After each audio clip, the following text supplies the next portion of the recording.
Hi friends, అందరికీ good morning. లేచారా, tiffin చేశారా? మళ్ళీ వాళ్ళు పట్టుకొచ్చాను. ఇదిగో మధ్యాహ్నం ఏమేం కూరలు అక్కేలో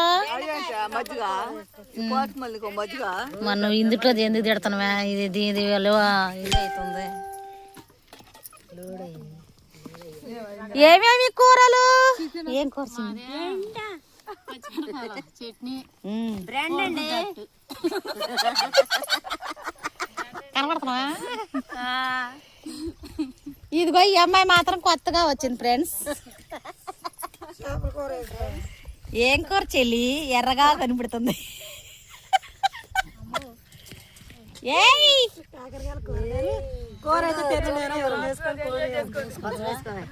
ఓకేనా ఫ్రెండ్స్, అందరికి గుడ్ మార్నింగ్. టిఫిన్ చేశారా? పనికి వెళ్తున్నారా? మేమైతే పట్టుకొచ్చాం. మై ఛానల్ మేకల ఎంకేఎల్. షేర్ చేయండి, లైక్ చేయండి, సబ్స్క్రైబ్ చేయండి ప్లీజ్ ఫ్రెండ్స్. సబ్స్క్రైబ్ చేసుకోండి, లైక్ చేయండి, షేర్ చేయండి ఫ్రెండ్స్.